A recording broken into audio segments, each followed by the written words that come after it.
All right. Hello, everyone. Thank you for coming to our webinar today. This is the UESI webinar series. We love it. Give me a second. I'm trying to get something else up real quick. Don't we love technology? But at any rate, hello, everyone. Welcome to the UESI Lunch and Learn. My name is Rihanna, and I'm the new Marketing and Communications Coordinator for UESI. If you've noticed a more active social media presence and wondered who has been responsible for it, look no further. It is I. I'll also be moderating this webinar today. So just to let you know, we'll be having a Q&A at the end of the webinar. So while you are welcome to pose your questions before then, we ask that you wait until the end of the presentation for the answers. So without further ado, I'd like to introduce our speaker, Dr. Mike Berber. Dr. Berber is licensed by Professional Engineers of Ontario, Canada, and he is an international professional engineer recognized by Canada, a professional engineer in Nevada, and also a professional land surveyor in Nevada.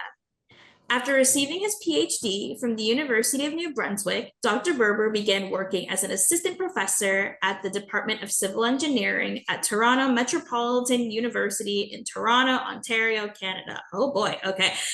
After having 7 long winters in Canada, he moved to Florida and worked as an assistant professor at the Department of Civil, Environmental, and Geomatics Engineering at Florida Atlantic University.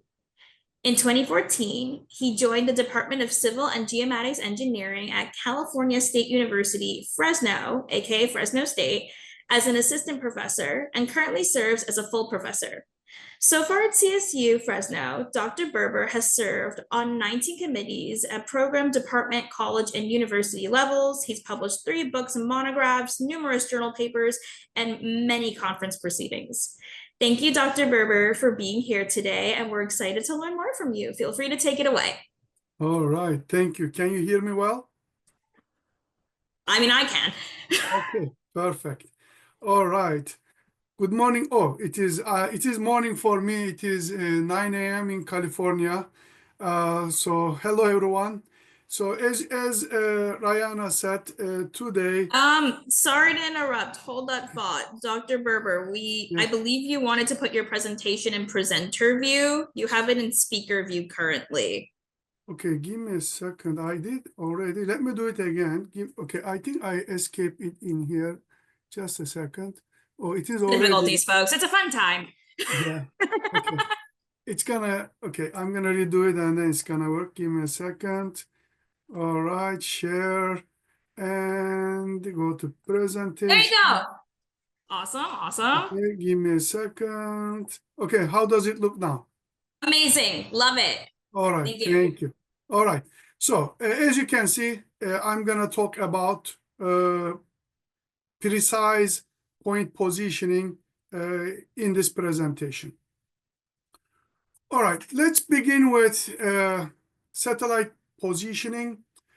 Satellite positioning means positioning using satellites, specifically the global positioning system that we have, but other nations also developed similar systems. Like Russians have their own system called GLONASS, and European Union is developing their own system called Galileo. China developed their own global system called Beidou. Sometimes they call it Compass, sometimes they call it Beidou. So these are the four global systems.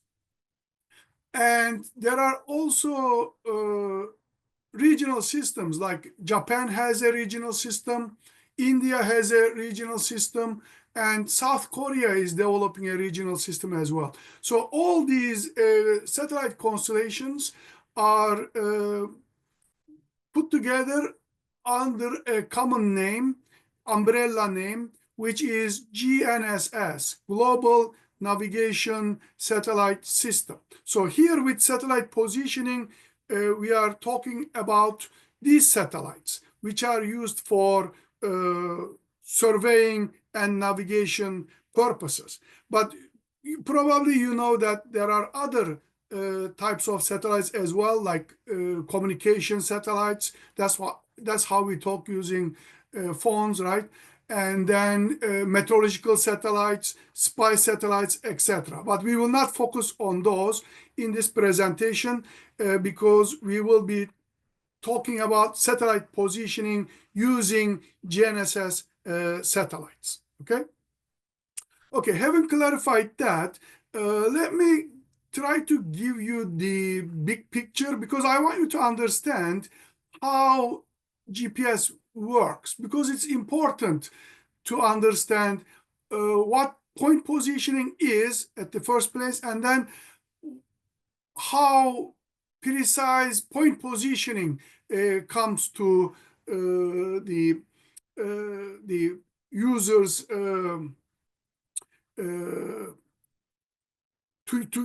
to be able to use by GNSS users. Okay, first of all, GPS or GNSS is developed for military purposes, okay? But currently, it has many more civilian applications, and it has been used by many in almost in every aspect of life. For example, while we are driving, we use GPS, right? It guides us to where to go, right? So when the GPS was designed and envisioned, Department of Defense envisioned that it would be used in point positioning mode, meaning that the users would collect the signals coming from the satellites and position themselves in 3D. Imagine like a soldier is holding a receiver and right away being able to locate himself and herself by looking at the screen of the device, the receiver, GPS receiver he or she has, okay? So that's how GPS was envisioned. So that's why the GPS was supposed to be used in point positioning mode, okay? But the thing is that point positioning is not very precise, okay? So let me go to the next slide and explain more about point positioning, then I will come back, okay? So with point positioning mode, only one receiver is employed, okay? Let me repeat that.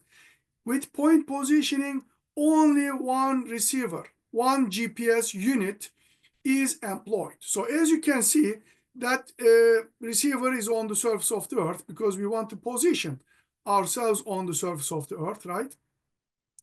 And the simultaneous observations are made from the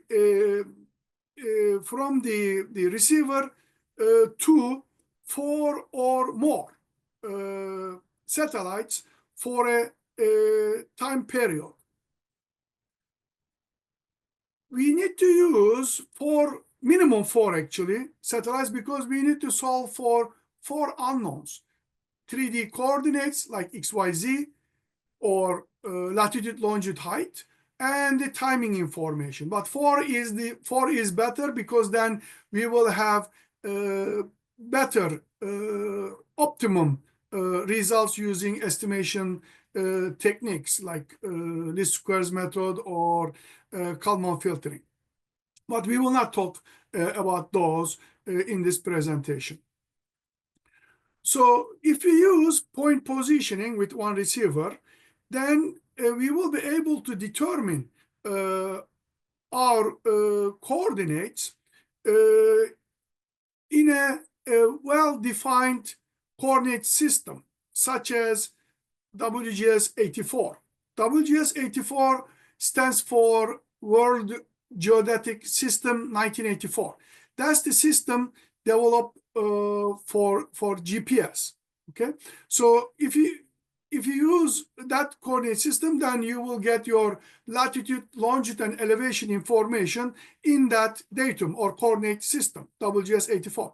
Later on, if you want, you can project your coordinates to a state plane coordinate system like California state plane coordinate system and get your coordinates in terms of northing, easting, and arithmetic height.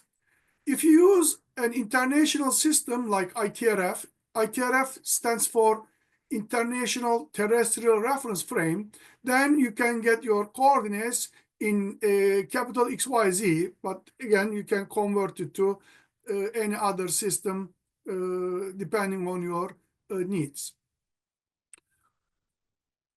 Okay, the challenge with the point positioning is that even after the selective availability has been turned off, the achievable accuracy for this positioning mode is about 5 to 10 feet if you are receiving some corrections, like from WAS system. WAS stands for Wide Area Augmentation System. If you are not receiving any corrections, like the corrections from the WAS system, then the precision you will get will go up to 30 feet, okay? So these are the challenges right now with point positioning. So going back, as I said, using satellite positioning, we can determine our positions in the sense of point positioning and relative positioning. As I said, Department of Defense envisioned that this satellite positioning would be done using point positioning, but later on, scientists and engineers came up with relative positioning, and that yields better positioning. Let me emphasize on one thing though, with relative positioning involves the use of two or more receivers simultaneously observing common satellites. So the difference between the point positioning and relative positioning is that with relative positioning, we use two or more receivers. Remember, with point positioning, we are using only one. With relative positioning, we are using two or more, okay? And these two or more receivers should simultaneously observe the common satellites, okay? If you do that, if we are able to do that, then with relative positioning, the coordinates of points where we occupy, I mean, where we set up the GPS system or GPS unit, are determined with respect to another point, taking one point as the origin of the system in place. Okay, let's go to the next slide. I'm going to come back to this one again and look at this image to understand how this relative positioning technique works. So as we said, with relative positioning, we must have two or more receivers, right? One is going to be set up over the base station, and another will be set up over a remote station or unknown station. And this can be a static, meaning that none of base station is not moving, obviously, but the remote station can be rover, meaning that it can move from point to point, or it can be stationary like this. It can be used in static mode. But here the point is that with relative positioning, we will have a base station and a remote station. And both of these stations or GPS systems are to observe the common satellites, okay? So if this is the case, then relative positioning will yield the most precise results because this method removes most of the errors by utilizing the differences in either code or carrier phase ranges. I'm trying not to use technical terms much, but here we are talking about the two ways that we determine our position using GPS, meaning that we can use the carrier phase, the sine waves themselves, that's called carrier phase ranges, or the information coded on them. That's what we mean by code information. Okay, let's go back to the image again. So using relative positioning, since the remote station will be relatively close to base station, that's why it's called relative positioning, right? I mean, relative positioning means with respect to another point, but with relative positioning, the remote station will be close to the base station. So meaning that these two or more GPS systems will be operating under the same environmental conditions. So if you take the differences in measurements, then you will be able to eliminate most of the errors, such as satellite orbital errors, satellite clock errors, atmospheric errors, etc. Okay. All right. So this is what relative positioning is. Okay. So these two techniques that we use for satellite positioning.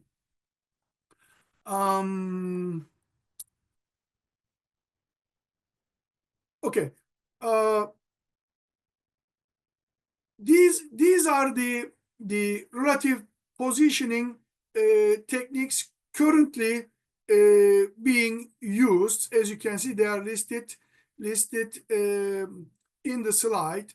You may be most familiar with the RTK, real-time kinematic surveys, because that's the most commonly used surveying technique outside of geodesy and surveying. But these are all the relative positioning techniques. Remember, to be able to use these techniques, we must use two or more GPS units. And the focus of this presentation is point positioning, to be specific, precise point positioning, right? So that's why I will not talk about these relative positioning techniques. But if you are interested, I published a paper and compared all these relative positioning techniques and published this paper with my co-authors in the measurement journal published by Elsevier, as you can see. And I recommend this before bed. It guarantees a good sleep. Okay. So if you are interested, you can download it and read it before bedtime. All right. As I said, we're gonna focus on precise point positioning, right? So we talked about point positioning, but we want, as I said, with point positioning, precision is not that high. So scientists and engineers have been working on this to improve the precision of point positioning, and some progress have been made over the decades. So what makes point positioning precise point positioning is if we can incorporate precise satellite ephemeris data. Ephemeris means satellite orbital information. So if you can bring precise satellite orbital information, then point positioning turns to precise point positioning. Not only that, but also you need to bring precise satellite clock data. I mean, better than the satellite clock data we get with the broadcast data, meaning that the data we directly get from satellites when we download the satellite data, satellite signal information. And also, you need to have atmospheric correction data. Then, if you can incorporate these into point positioning, then point positioning turns to precise point positioning. Again, remember, we will have only one receiver. That's what point positioning is, and we will be observing minimum for satellites. So, if you want to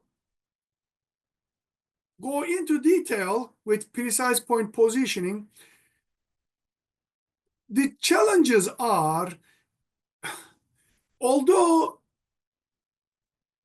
Department of Defense, or to be specific, Master Control Station in Colorado Springs, Colorado, strives hard to provide precise satellite orbital information, still that information is not good enough for point positioning. I mean, it can be used for navigation purposes or any other projects which don't require very precise location information, for example, in forestry or geology, or in oceans, for example, commercial ship lines, for example. But other than that, for engineering purposes, the satellite orbital information that is provided by the satellites cannot be used for engineering projects. Also, the satellite clock information needs to be corrected, because without those corrections, again, our determinations on the surface of the Earth will not be precise. And as you can see, satellite signals are going through the atmosphere, right? And through the atmosphere, they will be refracted and bent. And in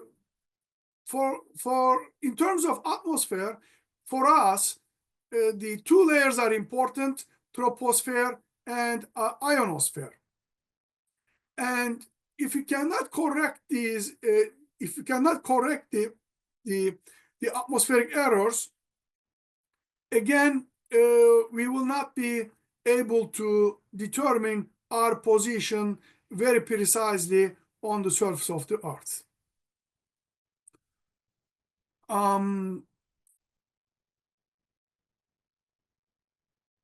Because of this, actually, because of these errors, and because we are using only one receiver, not two or more, we will not be able to eliminate the errors. For example, the atmospheric errors. If we were able to use relative positioning, two or more receivers, then we will be able to use differencing techniques.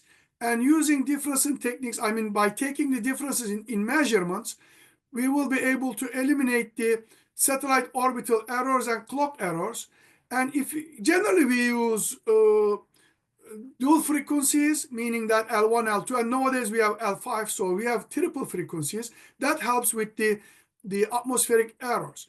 Then we would be able to better position ourselves. But since we are using only one receiver, we will not be able to eliminate the satellite orbital errors and clock errors. Although with the dual frequency or triple frequencies, we will be eliminate, or not completely eliminate, maybe alleviate the atmospheric errors, and we would get better precision. And again, because of these errors, and again, we are using one single receiver, the convergence times is longer compared to relative positioning techniques. So it might take 20 to 30 minutes. Hopefully, I'm making sense in here, because I want you to understand the challenges behind the precise point positioning. So how does hopefully you understood the overall precise point positioning technique. Now let's look into how PPP works. As I said, we need precise satellite orbital information and the clock, satellite clock information, right? So these are provided by IGS. IGS stands for International GNSS Service. You may think of this as an umbrella organization. It's an international umbrella organization for all these satellite systems, as I mentioned at the beginning of this presentation, like our system, GPS, GLONASS, Galileo, and Beidou, and others. So IGS provides these precise satellite coordinate information and clock corrections, and they provide with ultra rapid method, meaning that they provide they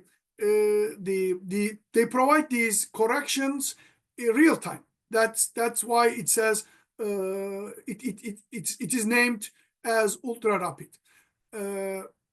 And there is another ultra rapid that is named also observed half, because these products are available within 3 to 9 hours. And as you can see, there are rapid products and the final products, and they are available with greater latencies, right? And we don't want to have products products 10 hours later, or 40 hours later, or 12 to 18 days later, right? We want everything real time, right? So that's why we would like to use ultra rapid. And these ultra rapid products are provided through RTS. As you can see, RTS stands for real-time service. So this real-time service is provided by IGS, and it provides access to real-time, like we said, ultra-rapid precise products. And again, these products are satellite orbital information, and then the clock corrections, and code and phase biases. And these can be used as a substitute for ultra-rapid products in real-time applications. So instead of instead of going to IGS website and downloading, you can get this through RTS, okay, real-time service. So through real-time service, IGS extends its capability to support applications requiring real-time access to IGS products. And if you're interested, here is the URL. You can just visit their website and then find out more.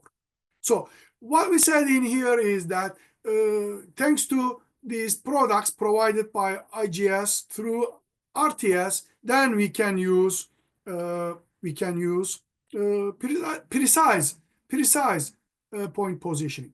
And we would like to use precise point positioning because there are advantages with it. What are the advantages? As we said, we are using only one receiver, so there is no other receiver for base station, so no base station is needed.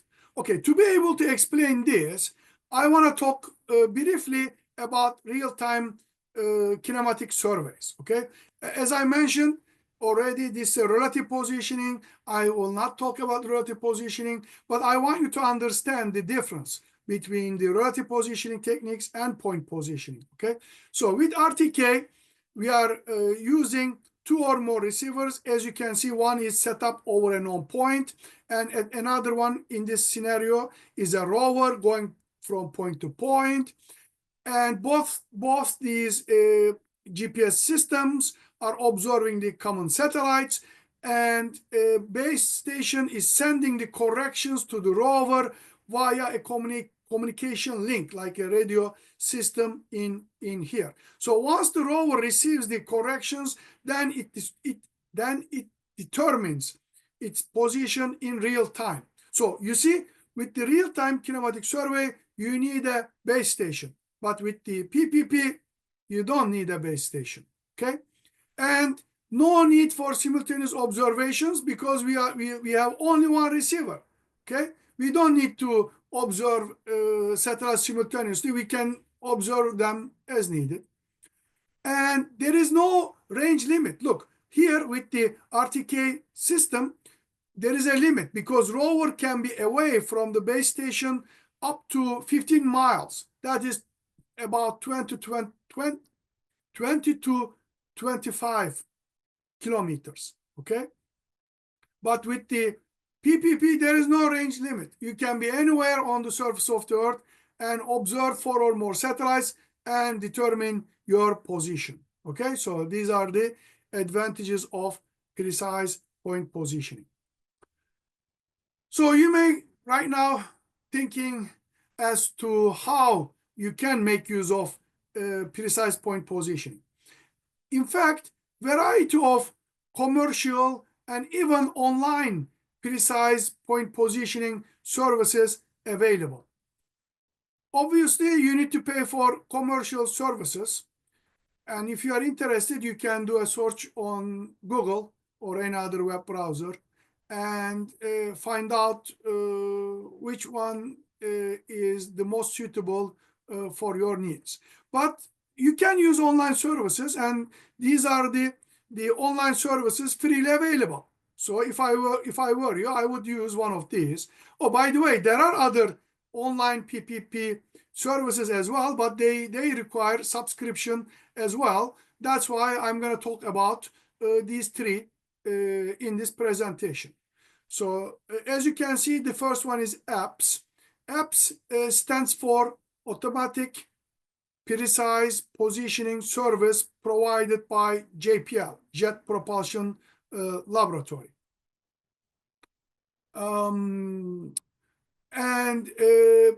This service is available through this URL. And if you click or copy and paste this URL, then you will reach to this website. This is providing general information about apps. If you click on this link, then you go to this interface, apps interface, and in this interface, you will pick which positioning mode you will use. As you can see, apps provides you static and also kinematic positioning modes. And the measurements can be single frequency, dual frequency. No one uses single frequency anymore. That was the case in the past when the GPS systems were expensive. Today we use dual frequency or triple, right? Because we have L5 with the latest satellites, right?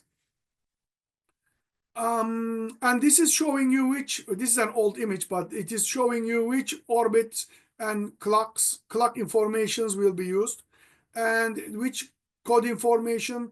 P code is more precise, right? So stick with P code. And you can also include model pressure data if you have it. If you don't have it, just say no. And then you can also specify other options like elevation cutoff angle and the solution output rate. And then you upload your file, and that's it. Then within a short period of time, let's say within a few minutes, then you will get your results. You will be able to get your positioning information. As I said, there is another one that is called CSRS PPP. CSRS stands for Canadian Spatial Reference System because this service is provided by the Geodetic Survey Division of Canada. And this service is available from this URL. Again, if you click on this or copy and paste to your web browser, then you will reach to this site, because this service, that previous one requires you to register as well. But for this one, you need to create an account again. But it's easy. You just need to provide your contact information and email, and that's it. After you do that, then you will be able to access this CSRS PPP site. Again, similar to apps, you can use this service for static and kinematic positioning. Remember, with static, the receiver is not moving. With kinematic, receiver moves from location to location or position to position. You can pick the coordinate system or datum you would like to desire. I don't want to get into those, but if you want to learn more about this, we can talk about those at the end of the presentation. And vertical datum is provided for the datums used in Canada, but you can transform it to the systems we use in the US. And you can upload Rhinex files. Actually, you are encouraged to apply Rhinex files, because other files are accepted by other services, but the Rhinex files are the commonly used files. So you're gonna just upload your file, and again, you will wait for a short period of time, and the results will be emailed to you. Okay. Another online service is provided by the University of New Brunswick. Okay. This service is called GAPS. GAPS stands for GPS Analysis and Positioning Software. And this service is available from this URL. Again, if you click on it or copy and paste, this is the website you will be able to reach. You're gonna upload your file. You don't need to provide this coordinate information, because the service will read it from your file. I believe GAPS accepts other file types than Rhinex, although it accepts Rhinex, obviously. And again, it provides positioning in static mode and kinematic mode. And you can change some other parameters like elevation, cutoff angle. Type your email in here and then click on process, and GAPS will send the results to you via email. So this is how you can use precise point positioning using online services. And I published a paper using hydrographic data with my co-authors again when I was in Florida. And this paper was published in Ocean Engineering. Again, this journal is published by Elsevier. In this paper, I compared all these three online precise point positioning techniques. So this is another panacea for insomnia. Okay, so if you are interested, just download it and then have a look at it. Okay. All right. So now it's time to talk about disadvantages of precise point positioning. Since, as I repeated several times, with precise point positioning, we are using only one receiver. Differencing techniques means taking the differences between measurements, between satellite signals, cannot be utilized. As such, errors such as orbital and atmospheric errors cannot be eliminated. Consequently, we get degraded coordinate information or location information, right? And because we cannot use differencing techniques, we cannot solve integer ambiguity. It will not be integer. So that's why the time necessary to resolve integer ambiguity will be lengthened. Okay. So the convergence time will be at the best 20 to 30 minutes. Okay, so these are the disadvantages of PPP technique. But things are developing, right? Technology is advancing. We are getting better satellites, right? Nowadays we have Block 3 satellites with triple frequencies, right? We are able to use now L5. And as I mentioned at the beginning of the presentation, we have multi-constellations like our GPS system, and then GLONASS, Galileo, Beidou. So we have, these days, we have multi constellations. So these days we have multi-constellation and multi-frequency. And these will help with precise point positioning.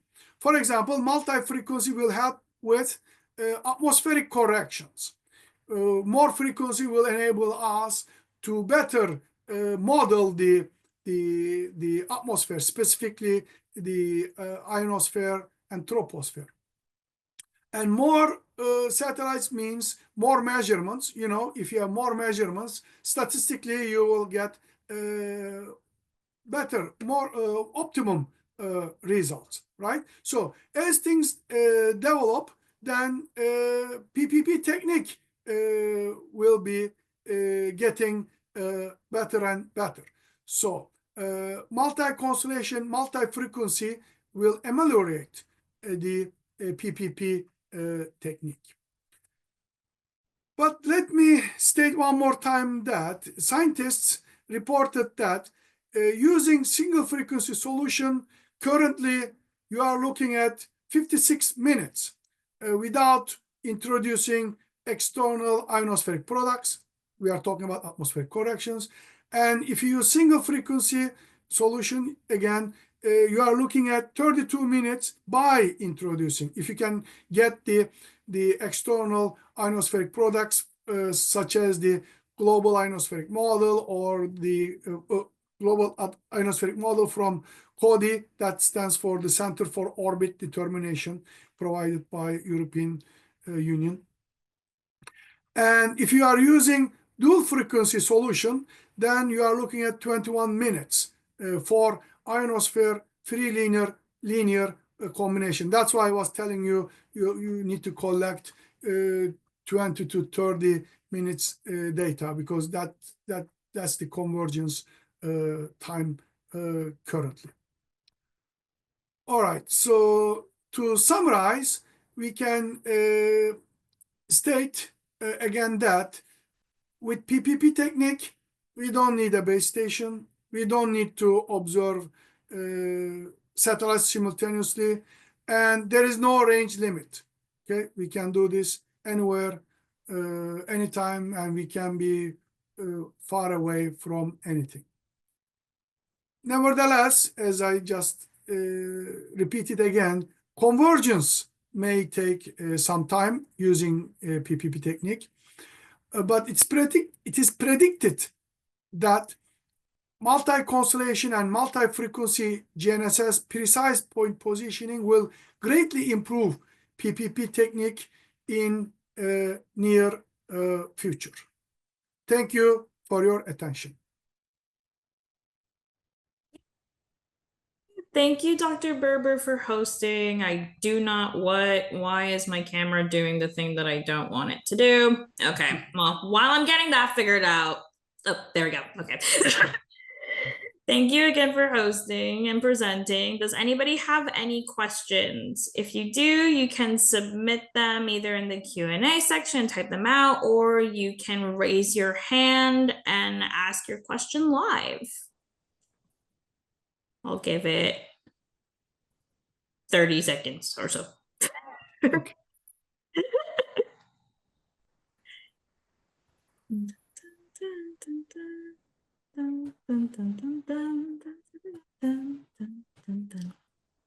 Okay. In that case, if there are no questions, just a reminder that we'll also be having an asset management webinar on December 10th. More information is going to be sent out for that in the coming days if asset management is something that you're interested in. But other than that, Dr. Berber, do you maybe want to tell everyone where they can reach out to you if they have any questions for you specifically? Oh, Email? sure, sure. Just go to Google, type my name, and then click on the first link, and you will be able to find all the information about me. Amazing. You heard it here first, folks. All right. In that case, thank you all for being here. Have a great day and enjoy the rest of your weekend. Okay, thank you for having me. Thank Bye. you. Bye.